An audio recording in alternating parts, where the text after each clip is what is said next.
Olá, seja bem-vindo, bem-vinda e bem-vinde a mais uma edição do Câmara Rio Debate especial Notícia Preta. Eu sou a Thaís Bernardes e hoje vamos falar sobre comunicação comunitária.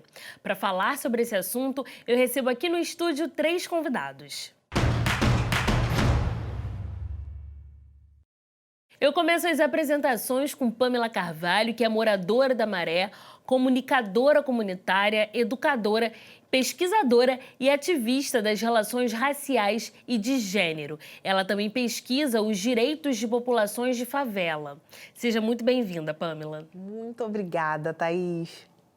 Eu também tenho o prazer em conversar com a Tatiana Lima, que é jornalista e comunicadora popular. Atualmente, ela trabalha como repórter especial no Rio One Watch e também atua no Núcleo Piratininga de Comunicação. Seja muito bem-vinda. Prazer estar aqui, Thaís. Obrigada.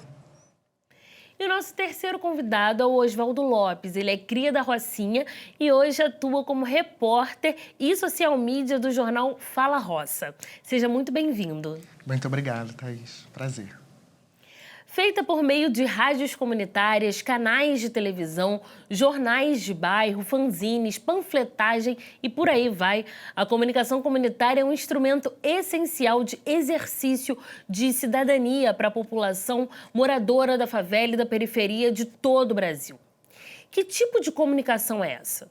Será que é somente falar para as favelas? Para entender melhor sobre o assunto, a gente vai assistir agora uma reportagem. Não falta arte, cultura, inovação e história para contar nas comunidades do Brasil. Mas é a violência que muitas vezes é evidenciada pela grande mídia.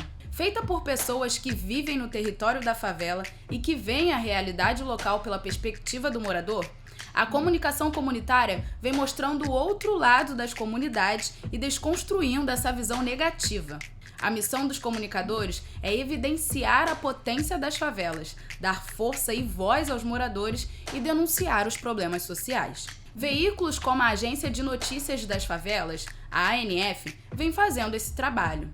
A ANF foi fundada em 2001 para atender a demanda da imprensa e da sociedade por informações sobre o que acontece nas comunidades do Rio de Janeiro.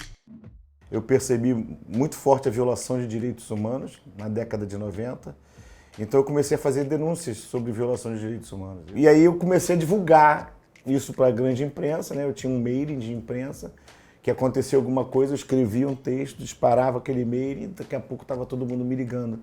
Chegou uma época que eu comecei a receber 10, 15 telefonemas todo dia de imprensa nacional e internacional querendo entrar na favela. Foi quando eu pensei assim, bom, vamos democratizar então essas informações.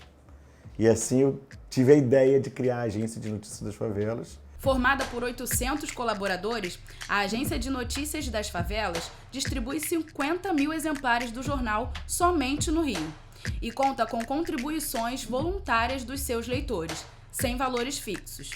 Todo recurso arrecadado fica com o distribuidor.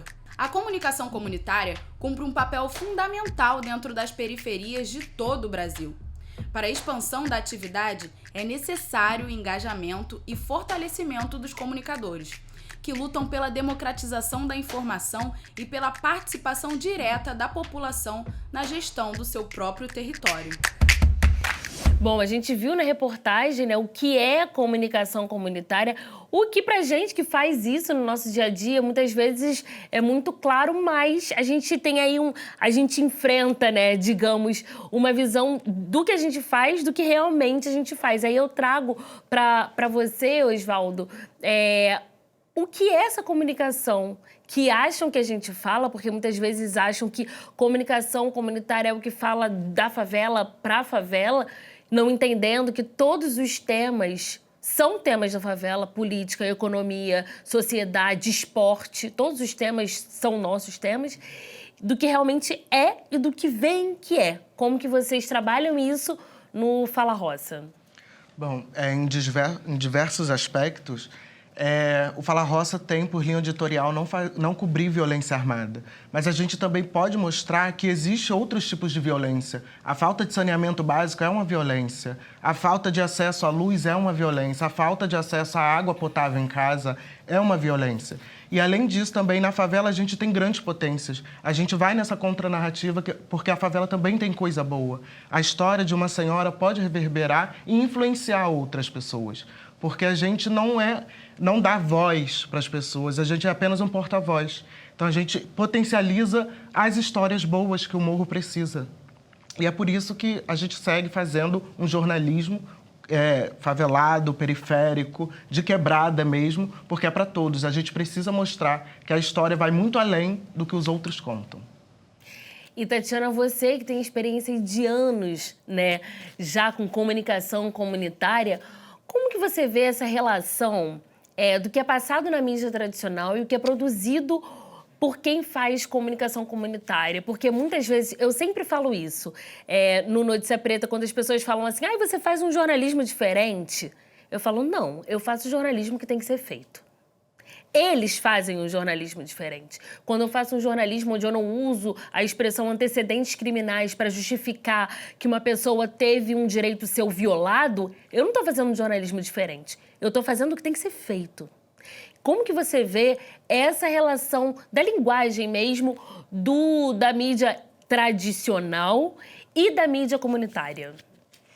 Então, eu acho que assim, é importante a gente entender que a mídia comunitária ela é feita por moradores e com moradores.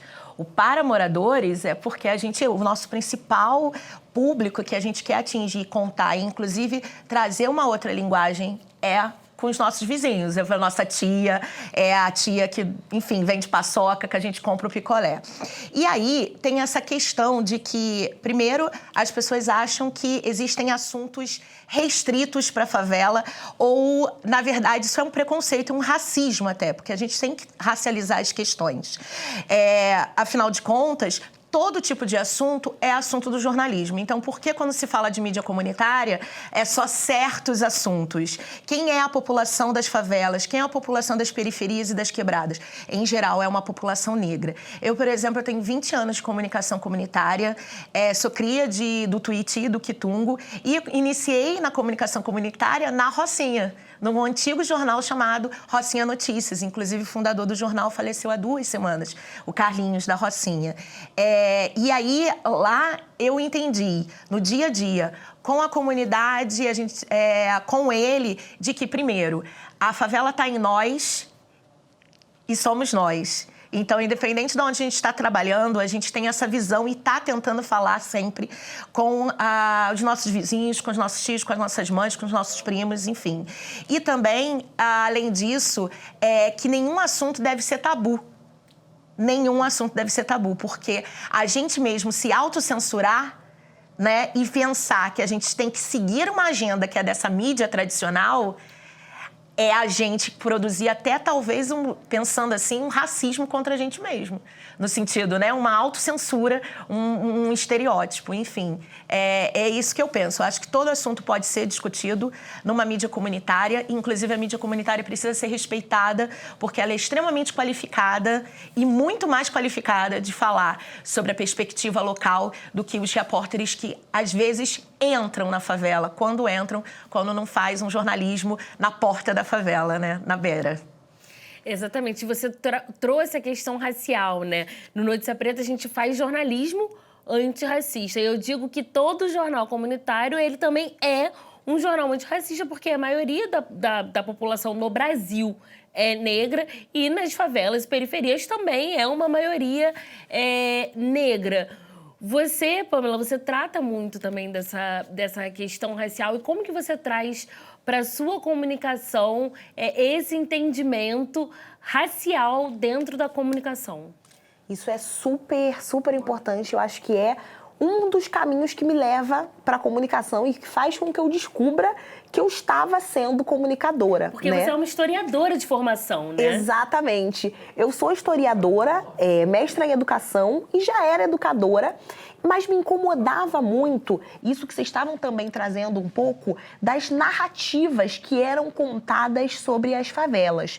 Né? Eu falei, acho que eu vou entrar nesse campo da disputa de narrativa, que é um campo que me interessa muito quando a gente fala principalmente de territórios de favelas e de populações negras. E aí já fazia isso como educadora, apresentando outras narrativas e aí trabalhando muito com crianças. E aí, por ser historiadora, comecei a escrever. E aí escrever para vários veículos de comunicação, falar sobre isso também, ir para as redes sociais, apresentar outras coisas. Né? Teve um período onde estava se falando muito de alguns espaços de favelas, inclusive no Complexo do Alemão, o Complexo da Penha, espaços de natureza, né? Mas que eram apresentados como espaços de violência, espaços, né, por onde civis armados se deslocavam na favela. E eu falei, não, peraí, quero apresentar uma outra narrativa, falando, por exemplo, do Parque Ecológico da Maré, falando das áreas verdes que a gente tem nas favelas, então apresentando uma contranarrativa.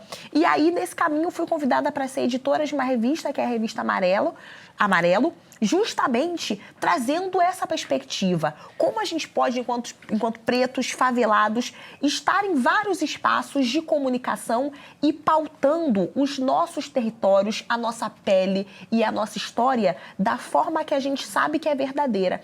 Então foi justamente o antirracismo, o incômodo com as nossas histórias sendo contadas por outras pessoas e que distorcem as nossas histórias, que me levou para esse campo de disputar a narrativa e de tentar fazer, assim como Tati e como Oswaldo, que fazem dessa forma tão linda uma comunicação que é feita pela gente e que ela pode estar no mundo inteiro. Ela pode estar... E aí a gente entrega panfleto, a gente entrega jornal, a gente vai para o carro de som. E é importante falar sobre essas tecnologias do carro de som, da faixa na entrada da favela, mas se a gente tiver que ir para um veículo de comunicação, como, por exemplo, a Folha de São Paulo, o Estadão, a gente vai também, né? Porque isso que Tati traz é muito importante. A comunicação comunitária, ela não precisa circular só dentro da favela, mas ela precisa sair de dentro da favela. E, inclusive, mostrar que a gente pode fazer uma comunicação sem estereótipos. Então, isso que Thaís falou sobre a questão dos antecedentes criminais é uma questão até ética. E aí eu pergunto assim, por que nós, que teoricamente às vezes são... Teoricamente não, na prática, são até subjornalistas colocados às vezes como... não jornalista, porque é comunicador, quem não tem informação, enfim, e tá lá ensinando e conduzindo um código de ética que muitas vezes, aliás, majoritariamente das vezes, as mídias comerciais, que eu prefiro chamar assim, as mídias comerciais do que as tradicionais, não fazem. Né? E trazem uma dualidade para as narrativas que sempre está entre o bem e o mal. Né? E aí... Bem e mal é contexto de novela, é contexto de história, de conto de fadas. E aí você começa a trazer uma opinião pública que se organiza como uma torcida, que está tentando assistir um final. Né? E aí, se você faz isso sistematicamente em cima de um território, que eu nem gosto de chamar de território, porque território é uma expressão militar, inclusive, né? De um espaço social, né? De um espaço de cidade, que você sempre está cobrindo, a partir de violência, a partir de violações, sempre está cobrindo, destacando que certas pessoas das nossas peles, sejam as mais claras ou as mais escuras, né? Estão desenvolvendo um certo tipo de ação criminal. Como é que isso não é estereotipar? Como é que isso não é uma atitude racista? Como é que isso não é uma construção social de discurso e de linguagem para a sociedade? Aí depois diz, não, mas o pessoal é racista, mas a culpa não é a gente. Não é questão de culpa. Acho que, inclusive, a gente precisa sair desse lugar de culpa. É responsabilização. Sim. E, Oswaldo, como que você vê? Porque eu percebo que muitas vezes, né, eu já morei próximo a algumas favelas, e aí eu morava em frente, do outro lado da rua, do Jacaré, e eu sou nascida e criada na Ilha do Governador, em frente a uma comunidade, porque eu morava no conjunto habitacional, e do outro lado da rua é o Parque Royal, né, que a gente chama. E a nossa vida era no Parque Royal, porque você vai no mercado, você vai em tudo, né? E as televisões sempre estavam ligadas em canais que passavam programa de violência.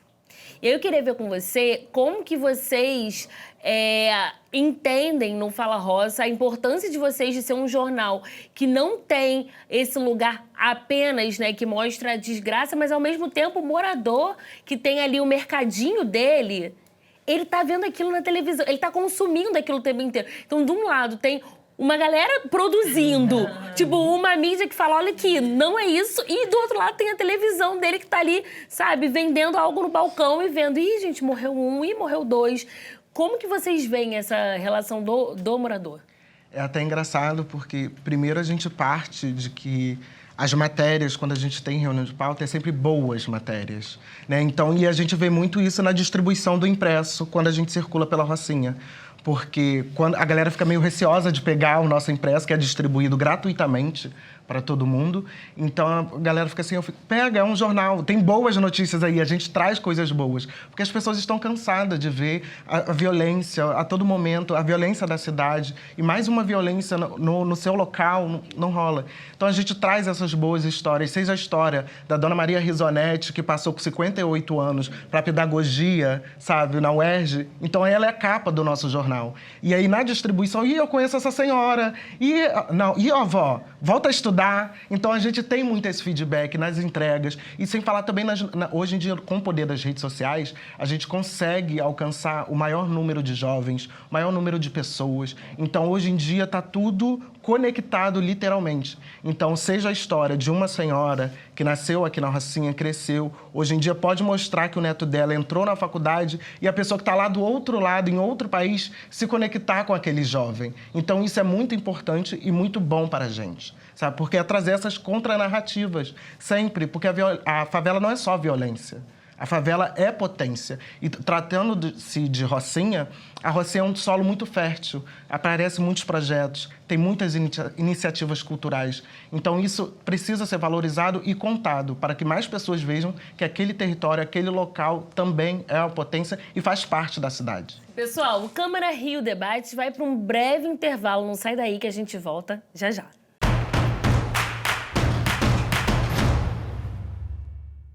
Estamos de volta com o Câmara Rio Debate, hoje falando sobre comunicação comunitária. Antes da gente voltar aqui para o nosso papo com os convidados, vamos ver o depoimento do comunicador Renan Leta, que faz esse tipo de jornalismo há um bom tempo. Qual é a importância da comunicação comunitária para a população? Vamos assistir. O jornalismo comunitário, ele existe e resiste, né, e tem grande importância, porque ele mostra a voz de muitas pessoas que, na maioria das vezes, têm a narrativa invisibilizada.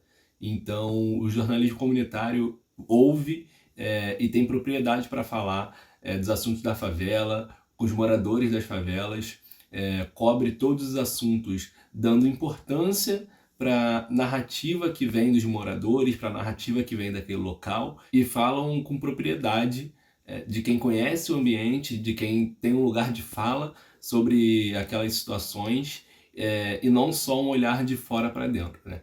O jornalismo comunitário é muito importante de levar a comunicação tanto de dentro para fora e também de dentro para dentro, com uma linguagem, com um jeito onde as pessoas vão entender, as pessoas vão se sentir familiarizadas com toda a abordagem. Então, é muito importante que esse trabalho jornalístico seja fortalecido sempre e tenha sempre a narrativa validada, seja em qual situação for, cobrindo qual pauta for. Muito bacana essa fala do Renan, porque ele fala de uma comunicação que é feita de dentro para fora, mas também de dentro para dentro. E aí eu faço o link aqui com a comunicação como uma ferramenta educacional. Porque é isso, né? Quando a gente fala de comunicação antirracista, comunicação comunitária, comunicação no geral, a gente está falando sobre ensinar. A gente aprende muito também, né? Fazendo, mas também ensinar. E aí eu queria ouvir você, Pamela, como educadora, como que você vê essa comunicação como uma ferramenta educacional? Eu acho que é essencial a gente ter essa percepção, né, de que a comunicação é uma forma de fazer educação também e uma forma de mudar os discursos, né?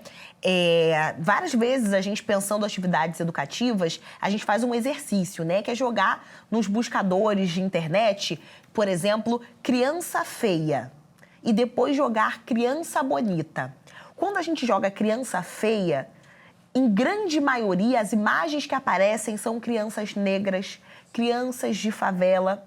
Quando a gente coloca criança bonita, em grande parte aparecem crianças brancas com seus olhos azuis. Então, isso vai criando uma série de imagens que mexem, inclusive, com os nossos aspectos mais subjetivos e que vai criando na sociedade essa percepção também, que reforça o racismo que a gente vive a vida inteira. Então, eu entendo que a gente tem feito isso, tem hackeado a comunicação, né, num olhar mais hegemônico. E uma coisa que eu acho que é muito interessante também é que, se não tem, a gente cria, né? Se não tem aquele espaço, se não tem algo sendo feito da forma que a gente acredita e com as tecnologias e metodologias que a gente acredita, a gente vai lá e cria do nosso jeito, da nossa forma, né? Então, acho que é essencial a gente ter essa percepção de que a comunicação ela não se encerra em si. Abrir um jornal e ver uma moradora da Rocinha preta, né, que com quase 60 anos entrou na universidade, é um processo de educação. Assim como a gente abrir e ver uma notícia sobre uma chacina é também um processo de educação. Mas para que a gente quer educar? Que tipo de educação a gente quer fazer? Então, acho que o que a gente tem pautado nos veículos de comunicação onde a gente escreve, onde a gente contribui e onde a gente cria, porque a gente está criando também formas de fazer comunicação, a gente está implementando isso. Novas narrativas para o mundo e novas formas de contar as nossas próprias histórias, né? E além de ser uma ferramenta educacional, a comunicação, eu também sempre falo que é uma ferramenta de transformação social. A partir do momento que a gente tem uma sociedade mais educada sobre determinados temas, a gente consegue ter, de fato, uma transformação social, né, Tati? Sim, eu acho que cada um de nós aqui é um exemplo disso, né? Eu sou filha de uma empregada doméstica, negra, sou filha de um imigrante nordestino que veio para essa cidade e se tornou comerciante e hoje, inclusive, é camelô, né? E que, na minha família, foi a primeira universitária. Então, nós não só estamos transformando a linguagem, como o espaço da comunicação, ele também é um espaço de transformação. Porque como a comunicação comunitária, a mídia comunitária, né, o jornalismo, ele é um processo de troca onde você aprende, você traz um nível de consciência, né, e de reflexão sobre si mesmo que expande seu horizonte, expande, né, o que você quer da vida. Eu sempre conto essa história de que eu decidi ser jornalista com 9 anos de idade, vendo lá a notícia da queda do Muro de Berlim. E aí eu falei assim, mãe, eu vou ser jornalista, eu vou ser repórter. E a minha mãe falou assim, filha, mas por quê? Você quer mudar a história? Eu falei, não, eu quero estar lá quando ela estiver mudando, eu não quero ser história. E eu estava dentro de uma kitnet, numa vila de beco, no Morro do Tuiuti. E essa mãe, empregada doméstica, até a 3ª série primária, só fala assim, eu não sei bem como a gente vai fazer isso, mas a gente vai fazer. Se é isso que você quer, a gente vai fazer. Então, e aí vem várias estratégias de sobrevivência, né? De uma mulher me criando praticamente solo, para eu ter essa tal de cultura, porque também tem a outra parte dessa história que eu saio pelo beco falando que eu vou ser jornalista. E que aí meu vizinho, negro, inclusive, fala assim, não, Tatiana, jornalismo é uma profissão de elite, entendeu? Você não pode querer ser jornalista, você não tem cultura. Porque essa pessoa foi lhe ensinado que ele não tem cultura dentro da favela. Entendeu? E aí eu fui falar com a minha mãe, e minha mãe foi falar com a patroa dela, e ela falou que cultura era ir no museu, era conhecer pintor e tal. Então, durante um período, eu começo a ir em exposição e tal, achando que isso era a cultura que eu tinha que ter, porque eu não tinha cultura, entendeu? Para eu conseguir ser jornalista. E aí a comunicação comunitária, ela me ensina que eu tenho cultura sim. Só que a minha cultura é desconhecida por conta de um propósito, porque as pessoas querem valorizar outros tipos de cultura. Então, a comunicação comunitária é transformadora de vidas e de destinos. Oswaldo, você cria da Rocinha um menino também, né? Como que, pegando o gancho da história da Tati, Qual foi o momento que você falou assim, eu tô aqui e eu posso também ser jornalista? Como que... Então, minha história começa um pouco antes disso, né? Porque eu sempre lidei com câmeras, porque eu já trabalhei com audiovisual também aqui no Rio. Participei de diversas produtoras de audiovisual. Então, eu comecei a andar muito no meio. Só que as notícias e as coisas que circulavam não me agradavam. Então, chegou a hora, eu sempre percebi, cara, vai chegar o meu momento de eu falar e eu vou falar a forma correta do acontecimento, como tem que ser, sabe? Não eles falando por mim. Não rola isso. Então, no momento em que eu estou ali na pré-adolescência, também, assim como a Tatiana, deu esse start. Eu preciso fazer jornalismo. Eu preciso. Minha mãe, minhas tias querem ler notícias que elas entendam também. Sabe? A minha família quer entender. Não é só passar na TV. Sabe? Não é só entregar um jornal, ler e pronto, acabou ali. Não, eles querem entender tudo. Por que a sociedade está pautando esse assunto? E também eles precisam pautar outras coisas. Então, até porque a gente fala numa linguagem. Na linguagem dos nossos para os nossos, e é aquilo. Quando vem uma notícia, a família... Oswaldo, isso está certo? Oswaldo, isso é verdade? Ou então o que eu comecei a receber agora é ótimo. E o Oswaldo publicou uma matéria sobre isso. Então, começam a usar... parte do meu trabalho como exemplo e para trazer também esses assuntos para dentro de casa. Às vezes é no meu vizinho que está falando, às vezes eu estou subindo a Rocinha. Eu moro na parte mais alta da Rocinha. Então, o meu jornalismo já começa saindo de casa até a redação do jornal que fica no pé do morro. Então, ali já surgem várias pautas, ali eu já sei como o meu trabalho está impactando naquele local. Então, isso vai me engrandecendo, mas também me dá um pé no chão de que eu preciso continuar e ainda tem muitas histórias para contar, sabe? E é isso, é fazer isso, o jornalismo é o que eu nasci. É muito boa essa imagem, você vai descendo e apurando, né? E usando a primeira câmera que a gente tem, que é o nosso olho, e o primeiro sistema de áudio, que é o nosso ouvido, né? Tendo escuta, ouvindo as coisas. E é importante isso que o Oswaldo falou, e a minha história eu falo muito disso, não para falar da Tatiana, não é numa viagem egotrip, mas é porque quando você entra na faculdade, como o mercado de comunicação é muito difícil, às vezes você é desestimulado, inclusive por professores. Totalmente. Que fala assim, olha, você não vai conseguir e tal. Eu vou dizer o seguinte, até agora tá tudo bem. É difícil mesmo, é um mercado difícil, mas eu acho isso muito complicado, né? Eu acho que a gente precisa pensar esse papel. Eu já estive como professora substituta da Universidade Rural do Rio de Janeiro e eu acho isso importante, né? Porque o aluno de periferia, ele tá lá na sala, ele fez enfim, passando um vestibular, né? Todo um processo, e aí ele tá em sala de aula e tem um professor que desestimula ele. Isso aconteceu comigo, porque eu sempre quis fazer TV. E eu entro na UERJ pelo sistema de cotas, consigo ir morar na França, fiz minhas 2 faculdades na França, e o meu sonho era fazer TV. E era isso. Não, mas Thaís não dá, Thaís não tá no padrão. Quando eu era na França, eu achava que era o sotaque, que era... Falei, vou voltar pro Brasil e agora seria a nova Glória Maria.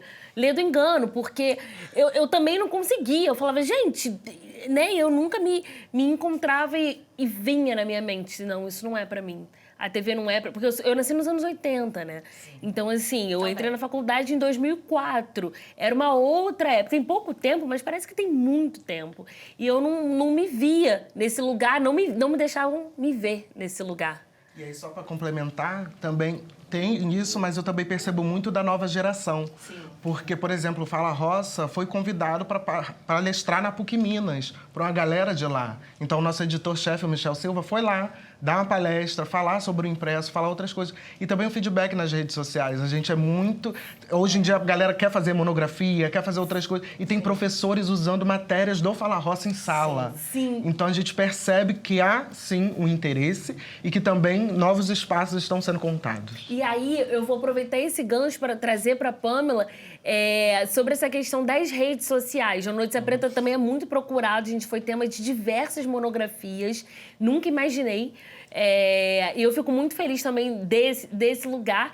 E como a rede social, como esse lugar que a gente ocupa na rede social, enquanto comunicador comunitário, comunicador antirracista, é importante para que essas pessoas vejam e falam, nossa, olha ali, tem a Pamela que é comunicadora e que é historiadora e que pode também postar uma foto de biquíni na praia e que pode também várias... Porque muitas vezes para nós é dito, se você quer ocupar esse lugar da comunicação, isso você não pode.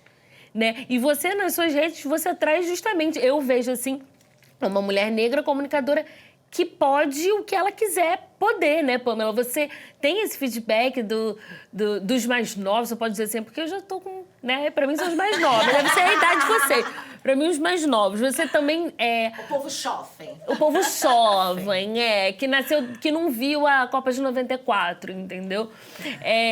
Você também se vê nesse lugar de uma comunicadora que diz, você também pode ser um comunicador? Com certeza, e acho que isso que você traz é muito importante, porque falando de comunicação, a gente está falando também sobre imagem, né? E quando vocês trazem isso, né, de que foi dito para você de que você talvez não tivesse o perfil, né, para televisão, é porque foi criada uma imagem que não é a nossa imagem, né? Que a sociedade brasileira, de uma forma geral, não quer ligar a sua TV na hora do almoço e ver uma mulher preta na bancada, né? E aí a gente apresentar e se apresentar enquanto possibilidade de imagem, mas imagens reais, é maravilhoso, né? Então, teve um período ali que eu estava, inclusive, produzindo material sobre o Piscinão de Ramos, né? Que fica na Maré. E aí, eu frequento o Piscinão de Ramos mesmo. Boto meu bom biquíni de fita e vou tomar meu sol no Piscinão de Ramos. Que eu moro no Parque União, vou a pé pro Piscinão porque é do lado. E aí, algumas pessoas vieram me abordar, e aí tem as abordagens que são muito positivas, mas tem algumas nesse outro lugar também, de, poxa, mas você é professora, é comunicadora, é historiadora, mas você vai postar foto com biquíni de fita mesmo? Não vai, de alguma forma, prejudicar a sua imagem? Talvez prejudique a imagem imaculada que as pessoas criam de comunicadoras, professoras e historiadoras. Mas essa imagem eu quero realmente para longe de mim, né? De que, e aí, a unha de acrigel, que é um tabu, já fui convidada também a cortar a unha, né? Eu fui convidada a emagrecer para entrar na TV. Exato, é isso. Eu fui chamada na coordenação de jornalismo da faculdade, dizendo que eu tinha muito talento para TV, que me via como um potencial, mas que possivelmente não ia ser contratada porque iam pensar assim, como é que ela vai ser repórter e correr? Olha Assim como isso. também eu já fui induzida. Você nunca corresse atrás do ônibus. A vida inteira. Com a mochila nas costas, batendo, assim. E o ônibus ia embora, ainda tem que ônibus ia embora. Assim como também, como eu comecei jornalismo, eu fui induzido a ter 2 perfis nas redes sociais. Você quer ser jornalista? Então cria um perfil à parte. Isso, um pessoal e um outro profissional. É muito doido essa necessidade que a gente tem de performar Exato. sobre uma lógica muitas vezes eurocêntrica, uma lógica do certo e do errado a partir de uma visão da branquitude. Vocês se veem nesse lugar, tipo, eu preciso performar. Porque eu vou ser sincera, às vezes eu não performo nas redes sociais, eu não tenho aquilo, um post a cada tantas horas, eu não tenho nada disso. Você entra lá, eu mostro, tipo, lavando louça, assim, O sabe? Instagram não era nem aberto. É. Abri de tantos outros falar. Mas vocês sentem essa necessidade do comunicador, por ser um comunicador, ter uma necessidade de performar também nas redes sociais? Inclusive, eu acho que isso é um bom ponto de debate, porque o modelo que a gente tem de jornalismo e de comunicação é o da mídia hegemônica, dessa mídia comercial, dessa performatividade.